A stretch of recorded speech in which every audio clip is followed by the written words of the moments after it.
इस वीडियो में मैं अपने पिछले वीक का पीएनएल और मेरी मिस्टेक्स को शेयर करूंगा। चलते हैं स्क्रीन पर।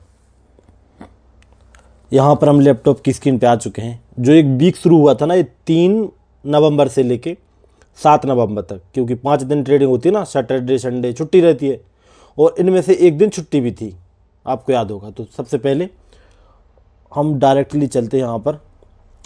एक सेकंड पहले हम वीक में जो मिस्टेक्स की उसकी बात कर लें क्या? ठीक है, उसकी बात कर लेते हैं एक बार के लिए। टाइम बहुत है, कोई दिक्कत वाली बात नहीं है, आपके पास मेरे पास। तो बैंक निफ्टी के चार्ट को देख लेते हैं एक बार के लिए, हमने क्या क्या मिस्टेक्स की। यहाँ पर ए रहा मंडे, ठीक है, ये मंडे है,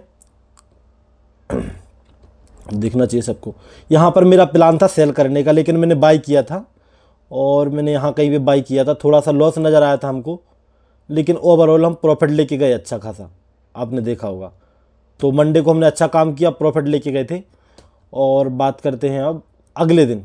उसके नेक्स्ट डे मेरा यहाँ पर प्लान था कि मैं बाई करूँ, और मैंने बाई किया था, लेकिन मार्केट साइडवेज होने के कारण हमने बाई किया था यहाँ कहीं पे, लेकिन मार्केट में हमारा लॉस हो गया था और प्रीमियम में पता नहीं क्या दिक्कत थी, तो बहुत जल्दी लॉस हो गया था। ठीक है, उसके बाद ये हो गया ट्यूसडे का चार्ट। अब आएंगे हम थर्सडे पे।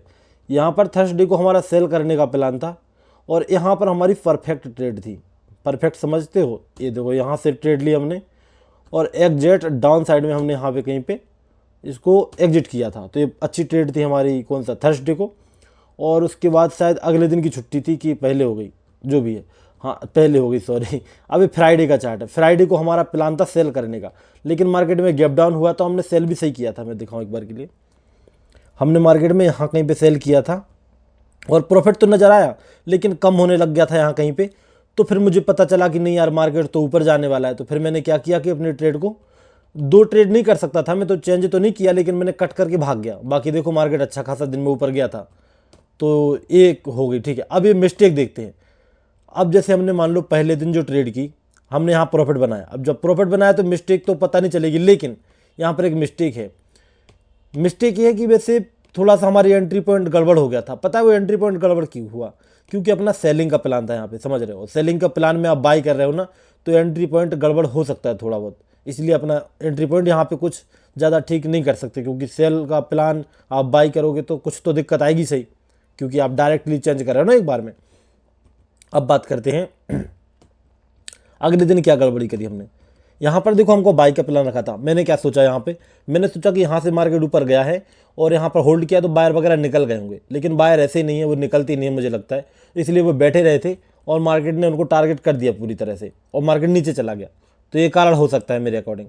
अगले दिन हमने गलती नहीं की, ऐसे मार्केट में हमने बायर को ही टारगेट बनाया और हमने फिर यहाँ पर सेल करके अच्छा प्रॉफिट बनाया। ओके, अब आते हैं नेक्स्ट डे पर।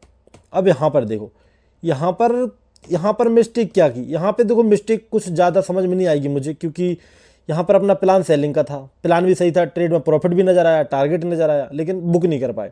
वो बाइंग का प्लान था नहीं। हाँ, एक मिस्टेक थी मेरी कि मैंने जो ट्रेड बनाई थी ना, वो बिना सोचे समझे बनाई थी। मैंने सोचा मेरा प्लान सेलिंग का, तो सेल कर लेना चाहिए, वरना अगर मैं वेट करता यहाँ तक आता मार्केट तो फिर मैं सेल नहीं करता, फिर मैं अपने प्लान को चेंज करके यहाँ पे बाई करता। यहाँ मुझे पता लग गया था कि मार्केट ऊपर जाने वाला है, तो मैं यहाँ बाई कर सकता था।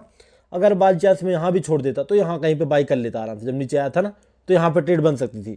तो ये वाली मिस्टेक थी। क्या मिस्टेक थी कि यहाँ पे हमने थोड़ा वेट करना चाहिए था ट्रेडिंग में। तो जो पूरे वीक की मुझे एक ट्रेड समझ में आई है, जो मेरी मेन गलती, जिसको मैं सुधारने वाला हूँ अगले वीक से। गलती मेरी एक वो है कि मार्केट जब ऊपर जाता है, भले होल्ड कैसा भी कर रखा हो, तब भी बायर बैठे रहते हैं, तो उनको टारगेट करना चाहिए।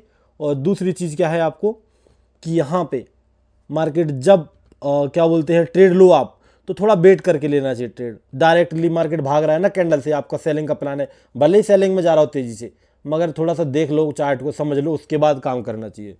तो वीडियो थोड़ा लंबा हो गया, मैं चलता हूँ फटाफट से अपने पीएनएल की तरफ। यहाँ पर हम पीएनएल शेयर करने वाले हैं और एक कोटक नियो है, ठीक है। यहाँ पर अब आपको मैं रिफ्रेश करके दिखा दूँ एक बार के लिए, क्योंकि पहले के ज़माने में बहुत ज़्यादा फ्रॉड चलते थे इस तरह के। ये रिफ्रेश हो चुका है, ठीक है। यहाँ से मैं इसको कैसे भी करके दिखा सकता हूँ। सबसे पहले हम जाते हैं अपने यहाँ पे होम पे, और यहाँ पर एक ऑप्शन है रिपोर्ट का। रिपोर्ट पे क्लिक किया हमने। अगर इस वीडियो पर आप ट्रेडिंग सेटअप कमेंट करोगे तो मैं अपना जो रूम का टूर और अपना ट्रेडिंग सेटअप में किस तरह ट्रेड करता हूँ, क्या क्या यूज करता हूँ, वो सब मैं दिखाऊंगा आपको। और रिपोर्ट पे क्लिक करने के बाद यहाँ पर दिख रहा है रियलाइज गेन एंड लॉसेस, इस पर क्लिक करोगे आप। उसके बाद ये आ गया अपना P&L टोटल। ठीक है, अब हम बात करते हैं इस हफ्ते में क्या किया हमने। ये तो दिख रहा है, तो शायद महीने का दिख रहा होगा। और यहाँ पर हम गए, हमारा 3 से हुआ था ना शुरू वीक, 3 से इस तरफ 3 करेंगे, इस तरफ 7 करेंगे क्लिक। ठीक है, इसको अप्लाई कर देंगे और इसको रखेंगे डेली पर। यहाँ पर देखो, हमने प्रॉफिट किया था 2800 रुपये का मंडे को, उसके अगले दिन 2500 का लॉस किया, और उसके अगले दिन छुट्टी थी, और फिर थर्सडे को 2800 फिर प्रॉफिट, और फिर से 189 प्रॉफिट। टोटल अपने जो बनाया महीने में वो था कितना है, 3417 रुपये, जिस पे टैक्स वगैरह 273 रुपये निकले हमारे। टर्नओवर था 8400, और जो हमारा कट पिट के P&L बचा है वो बचा है हमारे पास 3144 रुपये।